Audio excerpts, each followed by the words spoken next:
Aujourd'hui, nous dînons dans le restaurant exclusif que j'ai toujours admiré, la table de platine. Inamiskir. Mon nom est Marie. J'ai 40 ans et pas d'enfant. Je travaille à temps partiel dans un bureau. Mon mari s'appelle Pierre, il a 42 ans. Aujourd'hui, mon beau-père et ma belle-mère ont dit allons dîner de temps en temps. Nous vous invitons. Nous avons donc accepté leur offre. Ma belle-mère a expliqué pourquoi elle a choisi ce restaurant. Vous pouvez voir la cour depuis la salle et la cour est très belle, surtout la nuit quand elle est toute illuminée. Vraiment un restaurant luxueux. Avec une cour, c'est encore plus enchanteur. Pour pouvoir profiter d'un délicieux dîner là-bas, je me suis maquillée, quelque chose que je fais rarement, et je suis allée avec impatience à la réunion avec Pierre. Nous avons une réservation. Le nom est Westwick, a dit mon beau-père à la serveuse qui est venue nous saluer. Monsieur Westwick, oui, nous vous attendions. Suivez-moi, s'il vous plaît. La serveuse qui nous a accueillis était également habillée de vêtements charmants, si élégants. Nous avons ensuite été conduits dans la salle d'attente et on nous a servi des apéritifs et des olives en guise d'amuse-bouche à la grande table. Au milieu de la grande table se trouvait une grosse masse rose qui ressemblait à un rocher. Qu'est-ce que c'est? J'ai demandé.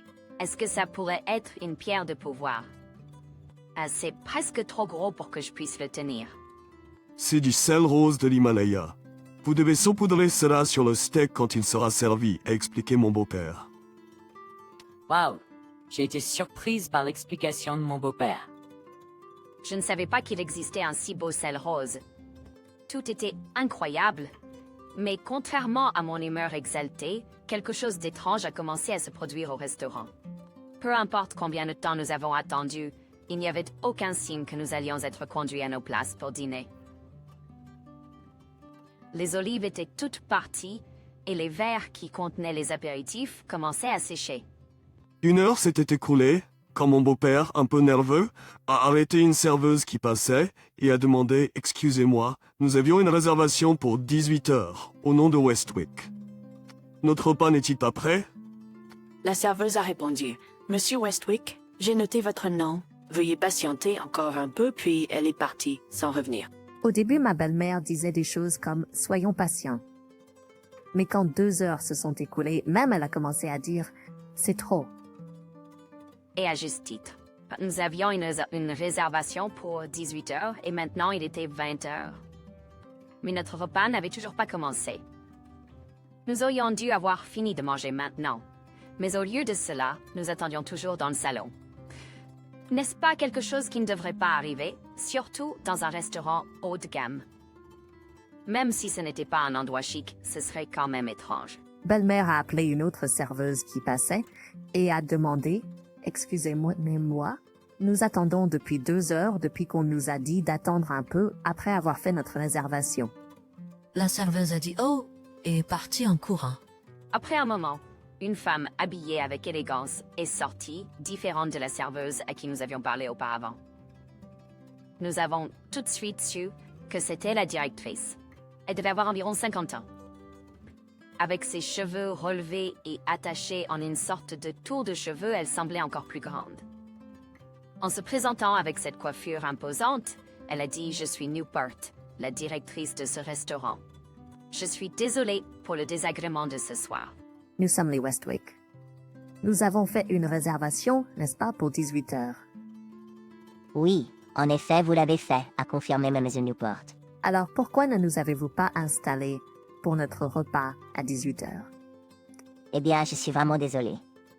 À 17h30, nous avons eu des invités de dernière minute qui ont demandé à être installés à 18h, a expliqué Mme Newport. Quoi? Ben-mère a élevé la voix face à ce revirement inattendu. J'ai réservé une table il y a 2 semaines, n'est-ce pas? Nous avons votre réservation. Alors, n'est-il pas courant de dire que les réservations sont complètes à cause d'une réservation soudaine plutôt que cela? À ce moment-là, Mlle Newport a commencé à dire « Oui, donc nous vous avons laissé entrer dans le restaurant à 18h, n'est-ce pas? Nous vous avons guidé vers l'endroit où attendre à l'heure de votre réservation. Cependant, comme une autre réservation est soudainement arrivée, Nous avons pensé vous guider dès que la salle serait disponible. Il semblait qu'elle pensait que c'était tout à fait normal. Attendez, je n'ai jamais entendu dire que c'était acceptable simplement parce que l'heure à laquelle nous avons été guidés vers le salon correspondait à la réservation. Ma belle-mère était indignée. Mais ma Monsieur Newport a haussé les épaules et a dit « Vous devriez comprendre si vous entendez la position de la personne qui a fait la réservation soudaine. Quoi? C'était le PDG Evergreen Electronics. Evergreen Electronics. Je connais le nom, moi. C'est une grande entreprise dans le coin. Nous allons donc donner la priorité à cela, n'est-ce pas? Monsieur Newport a dit que si c'était une évidence, Mais ma belle-mère a bravement tenu tête. Il n'est pas acceptable d'avoir un rang supérieur et inférieur parmi les clients. C'est censé être premier arrivé, premier servi. Malgré les cris de ma belle-mère, Madame Newport n'a pas bronché. Au Air Tower, l'audace même de son attitude semblait avoir grandi de 3 mètres. Eh bien, ce doit être mon imagination. Pauvre personne? La voix de mon beau-père a craqué en entendant cela. Pour ce que ça vaut, mes beaux-parents ne sont pas pauvres. Ils sont même assez riches, en fait. Mais Madame Newport, me regardant avec surprise, a ri du nez et a dit à mon beau-père « Vous n'êtes pas PDG, n'est-ce pas ?» Mon beau-père a timidement affirmé. La colère de ma belle-mère n'a fait qu'augmenter à partir de là. Et toutes les professions sont égales, n'est-ce pas? Ces mots ont été lancés, mais Madame Newport les a rejetés légèrement. Il a bégayé sa réponse. J'enseigne l'archéologie à l'université. Madame Newport a dit cela avec mépris. Puis Madame Newport a critiqué ma belle-mère encore plus. Quoi? Ma belle-mère a élevé la voix. Être soudainement critiquée sur sa tenue vestimentaire rendrait naturellement n'importe qui en colère. Un léopard? C'était pas un léopard, mais ma belle-mère portait des vêtements scintillants. À ce moment-là, le regard de Madame Newport s'était complètement tourné vers eux en tant que personnes à faible revenu. C'est un préjugé terrible. Je viens du Japon, donc je sais, mais il n'y a vraiment pas de gens qui marchandent dans les grands magasins. Et pour ce que ça vaut, les vêtements décrits comme ce qu'une dame d'Osaka pourrait porter sont probablement de marque et chers. Tout, les professions incluses, est construit à partir de préjugés dans l'esprit de Madame Newport. Les pauvres devraient aller au drive-thru d'un fast-food. Votre table pourrait être prête vers 22 heures, je pensais. Mais une personne pauvre pressée est déplacée ici et a gâché notre humeur. S'il vous plaît, rentrez chez vous. Puis Madame Newport a dit à la serveuse derrière elle, dès que ces gens partiront, assurez-vous de désinfecter. La pauvreté attire plus de pauvreté, vous savez. La belle-mère s'est levée en colère et a dit assez, nous partons. Vraiment le culot de cette femme. Je n'ai jamais été aussi dégoûtée. Finalement, nous avons discuté à 4 de ce qu'il fallait faire. Et le beau-père a suggéré « Allons dans notre bar à sushi habituel ». Alors nous sommes allés dans un bar à sushi. C'était assez chic, et j'étais vraiment satisfait. Mais la belle-mère continuait à bouillir de colère. Qu'est-ce que c'était que cette condescendance? C'était tellement déraisonnable. Et cette histoire de dame d'Osaka, je ne peux pas m'empêcher d'être curieuse de savoir ce qu'est une dame d'Osaka. Eh bien, Dame d'Osaka fait référence à... J'ai commencé à expliquer. C'est à propos des femmes qui vivent à Osaka, au Japon. Pas toutes, bien sûr, mais il y a une image selon laquelle elles aiment les choses bon marché, mais de qualité, sont joyeuses, ont des voix fortes, sont attentionnées et aiment les vêtements à motifs animaliers. Comme les vêtements que je porte maintenant, par exemple. Eh bien, il y a une grande variété, donc il pourrait y avoir quelque chose de similaire. J'ai trouvé amusante la familiarité de Madame Newport avec les dames d'Osaka, mais la colère de la belle-mère était à son comble. Cette Madame Newport devrait être ramenée à la pauvreté par ceux qu'elle méprisait en tant que pauvre. Devant l'intensité de la belle-mère, nous avons avalé notre précieux Torah sans mâcher. Maintenant, moins d'un mois après cet incident, la belle-mère nous a contactés.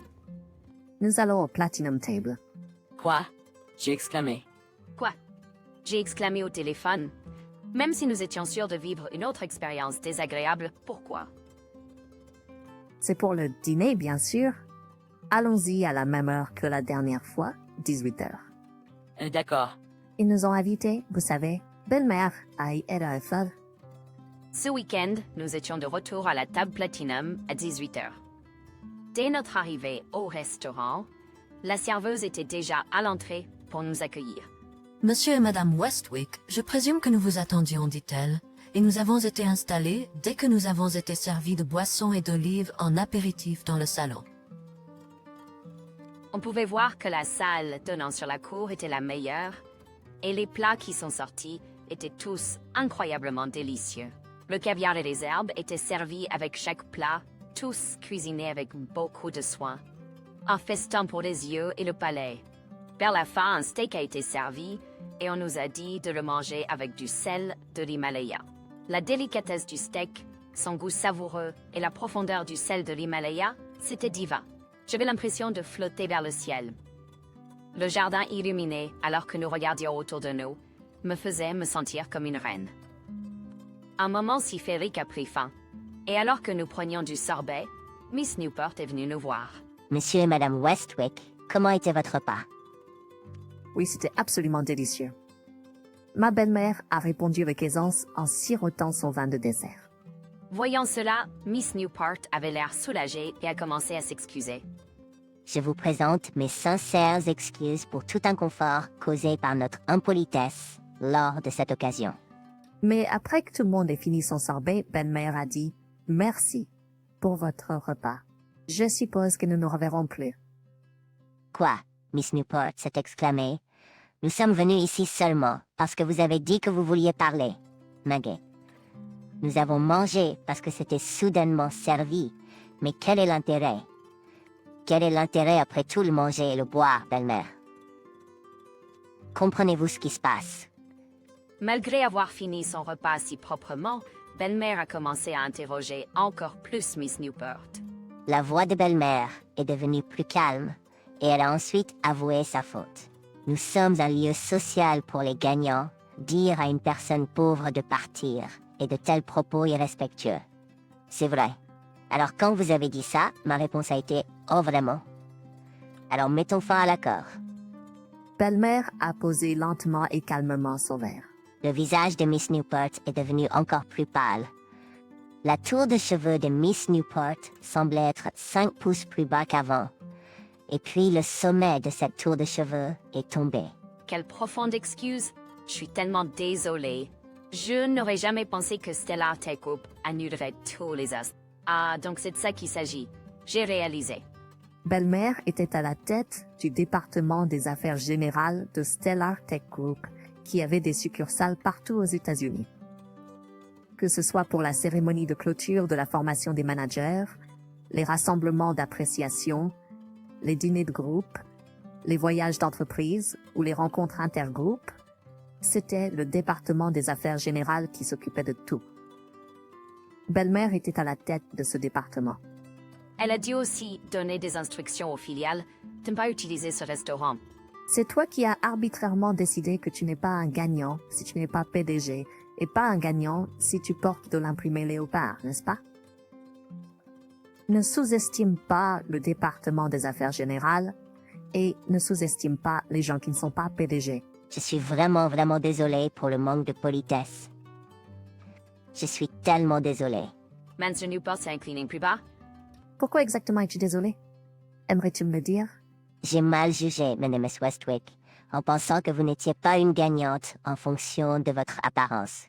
C'est pas du tout ça. Tu ne comprends pas pourquoi je suis en colère. J'ai regardé tour à tour entre ma belle-mère et Madame Sir Newport. Tu sais quoi? Je suis la responsable du département des affaires générales chez Stellar Tech Group et laisse-moi être clair à ce sujet. Le département des affaires générales est comme un couteau suisse pour les employés de l'entreprise et tout passe par le département des affaires générales. Peu importe qui c'est, que ce soit pour leur famille ou leur vie sociale, les gens viennent au département des affaires générales avec leurs préoccupations. Notre travail est d'être là pour eux et de les soutenir dans tout ce dont ils ont besoin. Et donc quand on y pense, cette idée de gagnant et de perdant, juger les gens selon ses propres critères est incroyablement audacieux. Est-ce que le PDG est le seul gagnant? C'est risible. Chaque berlut suffisait. Si tu vas les étiqueter comme gagnants ou perdants, alors à moins qu'une personne pense avoir perdu dans la vie de tout le monde n'est pas une perte. Tu peux dire que c'était au milieu du jeu. Donc tant que tu ne penses pas avoir perdu dans la vie, t'as pas perdu. Les autres ne devraient pas juger et s'immiscer arbitrairement dans cela. En tant que quelqu'un qui a toujours été là pour les autres, je n'ai jamais jugé personne comme gagnant ou perdant dans mon rôle aux affaires générales. Dans ce sens, être impliqué dans le monde de l'archéologie, quelque chose qui m'a intéressé depuis mon enfance, me rend gagnant pour le moment.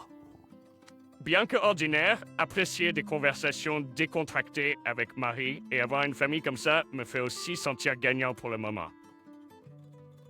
Je ne pouvais pas être surpassé, et j'ai fièrement dit, bien que ce soit un travail à temps partiel, je contribue à l'entreprise. Bien que ce soit un travail à temps partiel, je m'entends bien avec Pierre, donc je me sens aussi gagnante pour le moment. Maintenant, à propos de ces vêtements que tu as arbitrairement étiquetés comme pauvres. Ah, je suis vraiment désolée. Penses-tu qu'être riche signifie seulement avoir quelque chose avec un énorme logo de marque? Et qu'est-ce que tu veux dire par là? C'est une pièce sur mesure, tu sais. Ça coûte 70 000 $. Mais si tu ne t'en es pas rendu compte, n'est-ce pas ton manque de discernement qui a causé cette situation? Devrais-je te dire quelle marque c'est? Ma belle-mère a mentionné une marque étrangère qui semblait hors de ma portée. Le Masnoop a réussi à étouffer un cri. Ma belle-mère a pensé négligemment la zone de la poitrine du vêtement et a souri. Regarde ça. Chaque décoration est cousue à la main. C'est vieux que ma stèle. Et dire que je l'ai porté dans un jardin et un magasin que je pensais avoir la dignité pour correspondre. Ton manque de discernement est vraiment regrettable. M. Newport s'assit faiblement et commença à pleurer, regardant vers le bas. Bien, allons-y. Après un moment, la belle-mère se leva. Monsieur Newport leva rapidement la tête baissée et s'accrocha au pied de la belle-mère. Ouf, je m'excuse sincèrement. Vous n'avez pas à payer. La belle-mère dit en secouant Monsieur Newport qui s'accrochait à sa jambe. Je vais payer. Nous sommes venus seulement parce que vous nous avez appelés. La nourriture est arrivée, bien que nous ne l'ayons pas commandée, alors nous l'avons mangée. Mais c'est ennuyeux si vous nous accusez de manger et de partir sans payer. Et c'est agaçant d'être accusé de cela par quelqu'un qui juge les gagnants et les perdants. Considérez cela comme un cadeau d'adieu et acceptez-le avec gratitude, ajouta-t-elle. Mais M. Newport s'accrocha encore plus désespérément. Ah, si Stellar Tech Group m'abandonne, ce restaurant et moi deviendrons vraiment des perdants. S'il vous plaît, ayez pitié. Ça suffit. La belle-mère coupa les cris. Vous n'êtes pas un perdant tant que vous n'admettez pas avoir perdu. M'écoutiez-vous? Eh bien, peut-être pas. Avec votre attitude de juger arbitrairement les clients comme gagnants ou perdants, peut-être n'avez-vous pas l'esprit pour comprendre de telles choses. Ce qui influence vraiment la direction de la vie, ce sont des choses comme le destin ou la chance.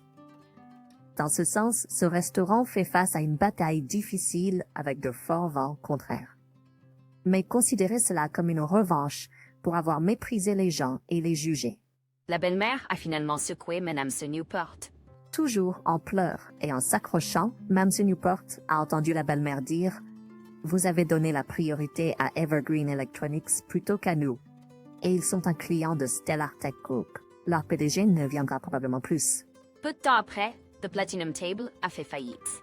Il semble que l'emplacement soit devenu un restaurant franchisé. Étant donné que la société de la belle-mère était le principal client, cela semblait naturel. Mme Newport a essayé de négocier un emploi au restaurant, mais a été refusée. Et comme elle était connue dans la communauté comme la femme qui a fermé ce bon restaurant, elle n'a toujours pas trouvé de travail. Il semble que le beau-père ait entendu cela du gérant du restaurant lorsqu'il y est allé avec ses étudiants universitaires. Le gérant souriait ironiquement en disant « Je ne peux pas ramasser une grenade, vous savez. » Un mois plus tard, la belle-mère est rentrée du travail avec une abondance de bouquets de fleurs. Ce jour-là, Pierre et moi nous sommes précipités pour célébrer avec elle. C'était tellement lourd à porter que j'ai demandé une livraison, mais elle a dit « Ravi ». Ce jour-là marquait la retraite de l'entreprise. Nos employés sont notre plus grand atout. Les mots affichés dans la chambre de Mille résument son approche du travail en ressources humaines. Alors qu'elle était proche de tout le monde, des employés à temps partiel aux employés à temps plein. Elle a même reçu de nombreuses fleurs des employés à temps partiel. Eh bien, Kim, je resterai avec l'entreprise en tant que consultante pendant encore 5 ans. Mais après avoir été traitée ainsi, je me demande quel visage je devrais porter au bureau demain. Harry, ma belle-mère. Vous avez reçu tellement de bouquets et de cartes. Vous êtes bénie. Vous êtes sûrement une gagnante dans l'entreprise, n'est-ce pas? Je suis loin d'avoir terminé. Je suis encore au milieu du jeu. Je n'ai pas encore gagné ni perdu. A répondu avec enthousiasme. Les cartes avaient également des mots écrits dessus. Nous attendons avec impatience 5 autres années. J'étais tellement émue que j'étais au bord des larmes lorsque ma belle-mère m'a surpris. Oh mon Dieu, tu pleures? Du pollen? C'est mes allergies. C'est rare de trouver quelqu'un comme ma belle-mère si aimée et respectée par ses employés. Je crois qu'elle continuera d'être ma fière belle-mère. C'est ce que je pensais.